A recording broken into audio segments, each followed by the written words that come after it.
Hi guys, welcome back to TN78 cinemas. இந்த வீடியோவில் என்ன படத்தோட ரிவ்யூ பார்க்க வந்திருக்கோம்னா, கடைசி உலகம் போர் இந்த படத்தோட ரிவ்யூ தான் பார்க்க வந்திருக்குன்னு சொல்லலாம். கடைசி உலக போர் இந்த படத்தை யார் டேரக்ட் பண்ணிக்காங்கன்னா, நம்ம இப்போ தமிழ் அவங்க வந்து டேரக்ட் பண்ணிக்கான்னு சொல்லாங்க. எல்லாம் என் பிளான் படி கரெக்டாக போயிட்டு இருந்துச்சு. அவரே இந்த படத்தில் ஹீரோவாக நடிச்சிருக்காங்க. இந்த படத்தில் சிங்கம்புலி இருக்காங்க, நாசர் அவங்க இருக்காங்க, நம்ம முனிஷ்காந்த் அவங்க இருக்காங்க. சொன்னால் சொல்லிக்கிட்டே போகலாம். ஏகப்பட்டவர் இந்த படத்தில் நடிச்சிருக்கான்னு சொன்னாங்க. தமிழ் கண்டிப்பாக வருவோம். இந்த படத்தோட ரிவ்யூ தான் பார்க்க வந்திருக்கோம். இந்த படத்தோட ரிவ்யூக்குள்ளே பார்க்க முடியாது. யாரும் புதுசாக நம்ம சேனலுக்கு வந்துருக்கீங்கன்னா மறக்காம சப்ஸ்கிரைப் பண்ணிக்கோங்க. பக்கத்திலே பெல் இருக்கும், ஆள் வச்சுக்கோங்க. அப்போ தான் நான் போகிற வீடியோ டாட்டா நோட்ஸ் பண்ணிட்டு இருக்கும். கடைசி உலக போர் இந்த படத்தோட ஒன்லைன் ஸ்டோரி கான்செப்ட் என்னன்னு சொல்லி கேட்டிங்கன்னா, ஒன்லைனாக சொல்லணும்னா ரிப்பப்ளிக் கான்செப்டில் அந்த சுதந்திரம் வாங்குறதுக்கு முன்னாடி எப்படி நம்மளை வந்து வெள்ளைக்காரவங்க அடிமையாக வச்சுருந்தாங்களோ, அதே மாதிரி இதில் சைனீஸ் ஆளுங்க வந்து பார்த்திங்கன்னா அடிமையாக்கிறதுக்காக ட்ரை பண்ணுவாங்க. கிங் மேக்கர் நம்ம நட்ராஜ் அவர் சொல்லி ஆகணும். நட்ராஜ் அவங்க என்ன பண்ணுறாங்கன்னா, நட்ராஜுக்கு ஒரு பொண்ணு இருக்காங்க. அதான் படத்தோட ஹீரோயின் தான் அவங்க பொண்ணுன்னு சொல்லாங்க. அவங்களோட டார்கெட் என்னென்னா, நம்ம நாசர் அவங்க வந்து பார்த்திங்கன்னா சிஎம்மாக இருப்பாங்க. அந்த சிஎம் ஆக்கினதே வந்து பார்த்திங்கன்னா நட்ராஜோட கிங் மேக்கரோட ஐடியானே சொல்லாங்க. அந்த ஐடியாவுக்குள்ளே கொண்டு வந்துட்டு இவரை தப்பான வழியில் வந்து இவங்ககிட்ட இருக்கிற பதவியெல்லாம் பறிக்கணும்னு சொல்லி நட்ராஜோட போகிற மாதிரி படத்தில் காமிச்சிருப்பாங்க. கிளைமேக்ஸில் பயங்கரமான ஒரு ட்விஸ்ட் ஒன்று இருக்கும். அதுதான் இந்த படத்தோட ஹைலைட்னு சொல்லாங்க. இப்போ தமிழோட ஆக்டிங் வைஸில் பார்க்கும்போது மிரட்டி விட்டான்னு சொல்லாங்க. கடைசியாக அந்த ரிப்பப்ளிக் சொன்ன பாருங்க, அந்த ஃப்ரீடம்லேருந்து வெளியே வந்தாங்களா, கலவரம் அடிக்கடி உண்டாயிட்டே இருக்கும். பார்க்குற ஆளு எல்லாத்தையும் நம்ம இவங்க அந்த வெள்ளைக்காரங்க எப்படி அடிமையாக வச்சுருந்தாங்களோ அதே மாதிரி இதில் சைனீஸ் ஆளுகளை வச்சு அந்த மிரட்டிட்டு போகிற மாதிரி காமிச்சிருப்பாங்க. அங்கங்கே பாம் செட் பண்ணி வச்சுருப்பாங்க. ஒரு இடத்துலலாம் வந்து பார்த்திங்கன்னா பயங்கரமாக தீவிரமாக வெடிச்சிக்கிட்டே இருக்கும். அது என்னடா நடக்குது அப்படின்னு சொல்கிற அளவுக்கு தான் போகும். ஒரு டைமில் கலவரம் ஆகும்போது நம்ம இப்போ தமிழாவும் நம்ம ஹீரோயினும் மாட்டிக்குவாங்க. அதுலேருந்து வெளியே வராங்களா. அப்புறம் கடைசியாக கிளைமேக்ஸில் இவங்களுக்கு நம்ம நாசர் அவங்கள அரெஸ்ட் பண்ணிடுவாங்க அந்த சைனீஸ் ஆளுங்க. அதுக்கப்புறம் வெளியே விட்டாங்களா, நம்ம நட்ராஜ் போகிற திட்டமெல்லாம் வந்து நடந்துச்சா நடக்கலேன்னு தான் இந்த படத்தோட கான்செப்ட்னே சொல்லாங்க. இப்போது ஜாஸ்தி இருக்கணும் கொடுப்பியா, கம்மியாக இருக்கணும் கொடுப்பியா? கம்மியாக இருக்கிறவங்களுக்கு கம்மியாக இருக்கும் தான். ஆனால் இந்த படம் நீங்கள் ஒன் டைம் பார்த்தீங்கன்னா கண்டிப்பாக உங்களுக்கு புரியும். எனக்கு புரிஞ்ச அளவு நான் கண்டிப்பாக சொல்லி ஆகணும். புதுசாக ட்ரை பண்ணியிருக்கானே சொல்லாங்க. பெஸ்ட்டாக தான் ட்ரை பண்ணியிருக்காங்க. இது வந்து பார்த்திங்கன்னா சயின்டிஃபிக்கல் அட்வான்ஸ் மூவின்னு மென்ஷன் பண்ணி தான் சொல்லியிருக்காங்க. ஆனால் இந்த படத்தில் நிறைய விஷயத்தை வந்து நம்ம இப்போ தமிழ் அவங்க சொல்ல ட்ரை பண்ணியிருக்காங்க, நல்லாவே தெரியுது. ஆனால் இருந்தாலும் இந்த படத்தில் இன்னும் கொஞ்சம் அழுத்தமாக வந்து சொல்லியிருக்கலாமோ அப்படின்னு சொல்கிற அளவுக்கு ஒரு இடத்துல ஃபீல் பண்ண வைக்குது.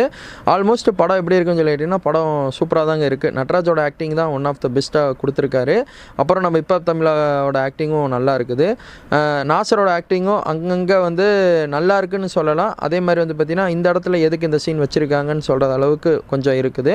ஆனால் ஒரு படம் எடுத்துகிட்டா சில இடத்துல லேக் ஆக தானே செய்யும். அது ஒரு பக்கம் இருந்தாலும் இந்த படம் வந்து எனக்கு ரொம்பவே பிடிச்சிருந்தாங்க சொல்லணும். கடைசி உலக போர் வந்து நல்லா புதுசாக ட்ரை பண்ணியிருக்காங்க. காமராஜர் காப்பகத்தில் வளர்ந்த தமிழரசன் என்பவர் தீவிரவாதியாக இருக்கலாம் என்ற சந்தேகத்தின் பேரில் கைது செய்யப்பட்டுள்ளார். படத்தில் வந்து எங்கேயுமே போர் அடிக்கவே இல்லைன்னு சொல்லணும். ஃபர்ஸ்ட் ஹாஃப் வந்து நீட்டான ஒரு ஃபர்ஸ்ட் ஹாஃப் கொடுத்தாங்கன்னே சொல்லாங்க. செகண்ட் ஹாஃபில் பொறுத்தளவு பார்த்தீங்கன்னா ஸ்டார்டிங்லேருந்து அப்படியே வந்து மூவ் ஆகும். அப்படியே கதை செட் ஆகிறதுக்கு ஒரு 30 நிமிஷம் கிட்ட ஆகுதுன்னு சொல்லாங்க.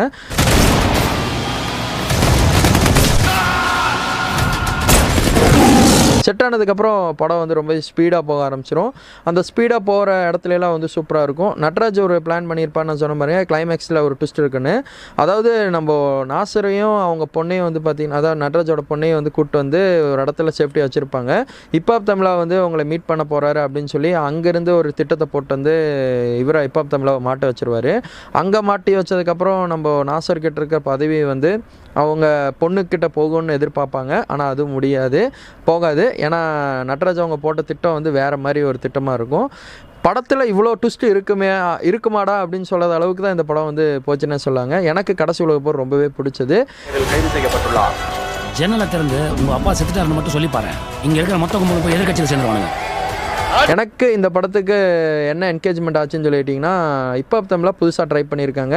சிங்கம்புலி ஆக்டிங்காக இருக்கட்டும், நம்ம நட்ராஜோட ஆக்டிங்காக இருக்கட்டும், நாசரோட ஆக்டிங்கு, முனிஷ்காந்தோட ஆக்டிங்கு எல்லாமே நல்லாவே ஸ்கோர் பண்ணிட்டாங்கன்னு சொல்லாங்க.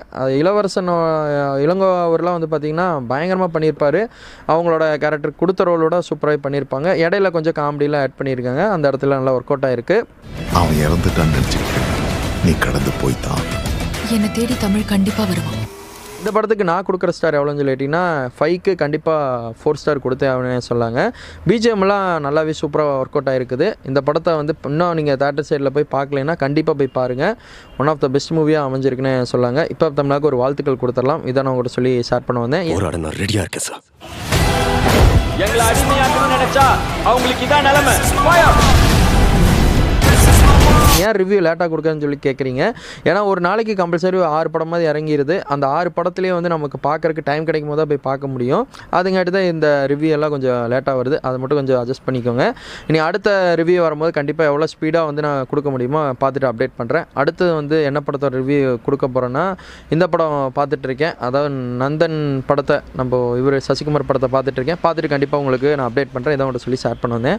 யார் ரிவ்யூ உங்களுக்கு ஃபுல்லாக பிடிச்சா லைக் பண்ணுங்கள், ஷேர் பண்ணுங்கள், கமெண்ட் பண்ணுங்கள். ஃப்ரெண்ட்ஸுக்கு அதிகமாக ஷேர் பண்ணி விடுங்க. இந்த மாதிரி எல்லா அப்படியே தெரிஞ்சுக்க TN 78 சினிமாஸ் இர்ஃபான் ரிவ்யூவை சப்ஸ்கிரைப் பண்ணுங்கள் உடனே. தேங்க்யூ ஃபார் வாட்சிங் டேஸ். Bye viewers.